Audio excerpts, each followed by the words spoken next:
Factory worker na may kasong sexual assault, arestado ng Cebu City PNP.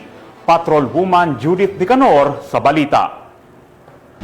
Parehas ang isang wanted na factory worker na may kasong sexual assault matapos itong maaresto ng kapulisan ng Cebu City sa Maria Gutierrez Street, Barangay Mambaling, Cebu City nito lamang nakaraan.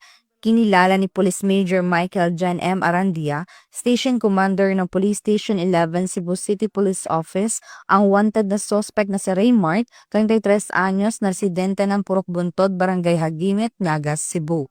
Ang suspect ay naaresto sa bisa ng warrant of arrest para sa kasong sexual assault na kaugnay sa Section 5B ng Republic Act No. 7610 o Special Protection of Children Against Abuse, Exploitation, and Discrimination Act na may 240,000 na rekomendadong piyansa.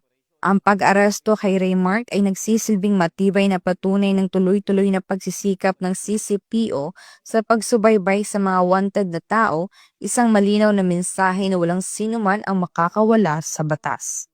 Mula dito sa Central Visayas, ako yung Police News Network Correspondent, Patrolwoman Judith Nicanor, alagad ng batas, tagataguyod ng Balitang Pulis.